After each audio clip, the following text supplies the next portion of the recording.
രാഹുൽ മാങ്കൂട്ടത്തിന്റെ രാജി ആവശ്യപ്പെട്ട CPM വനിതാ നേതാക്കൾ മുകേഷ് MLA പീഡന കേസ് നേരിട്ടപ്പോൾ രാജി ആവശ്യപ്പെട്ടോ എന്നുകൂടി നമ്മളൊന്ന് പരിശോധിക്കണമല്ലോ.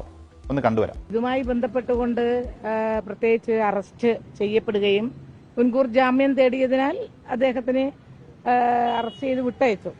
പക്ഷെ ഇക്കാര്യത്തിൽ ഇങ്ങനെയുള്ള ചില സന്ദർഭങ്ങളിലെല്ലാം പൊതുവെ അവനവൻ തന്നെയാണ് ഇക്കാര്യങ്ങളിൽ ഔചിത്യപൂർവ്വം തീരുമാനമെടുക്കേണ്ടത്.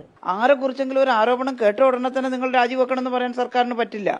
അതിന് നിയമപരമായ വശമുണ്ട്. കോടതി ശിക്ഷിക്കുന്ന പക്ഷം 2 വർഷത്തിൽ കൂടുതൽ ശിക്ഷക്ക് വിധേയനാക്കി കഴിഞ്ഞാലാണ് MLA സ്ഥാനം രാജിവെക്കേണ്ടതായിട്ടുള്ളത്. ബബ്ബ എന്ന സിനിമാ ഡയലോഗാണ് ഓർമ്മ വരുന്നത്. എന്തായാലും രാഹുൽ മാങ്കൂട്ടത്തിൽ MLA പദം രാജിവെക്കണമെന്ന് ആർജവത്തോടെ കോൺഗ്രസ് വനിതാ നേതാക്കൾ ആവശ്യപ്പെടുന്നത് ആ പാർട്ടിയുടെ തിളക്കം കൂട്ടുകയാണ്.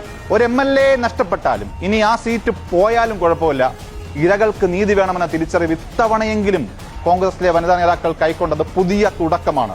തിരുത്തൽ രാഷ്ട്രീയമാണ്. ആ പ്രസ്താവനകൾ കയ്യടി അർഹിക്കുന്നുണ്ട്. ഇനി ഇടത് വനിതാ നേതാക്കളുടെ പ്രതികരണം അത് തട്ടിപ്പാണ്. CPM-ലെ വനിതാ നേതാക്കൾ അവരുടെ MLA-മാർ പീഡന കേസ് നേരിട്ടപ്പോൾ രാജി ആവശ്യപ്പെടാതെ കൈക്കൊണ്ട ഇരട്ടത്താപ്പാണ് നമ്മളിപ്പോൾ കേട്ടത്.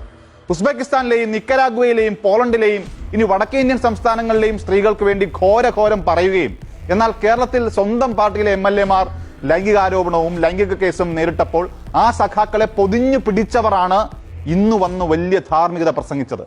നീതിന്യായ കോടതിയും പാർട്ടി കോടതിയും പരിശോധിച്ച എത്ര ലൈംഗികാരോപണ കേസുകളിൽ സഖാക്കളായ MLA-മാരുടെ രാജി ഈ ടീച്ചർമാർ ചോദിച്ചു വാങ്ങിയിട്ടുണ്ട്. അപ്പോൾ ചൊല്ലും ചെയ്ത്തും രണ്ടാകുന്നതിനെ ഇന്ത്യൻ സംസ്ഥാനമായ കേരളത്തിൽ 3.5 കോടി മലയാളികൾ സംസാരിക്കുന്ന മലയാള ഭാഷയിൽ കാപഠ്യം എന്നാണ് പറയുന്നത്.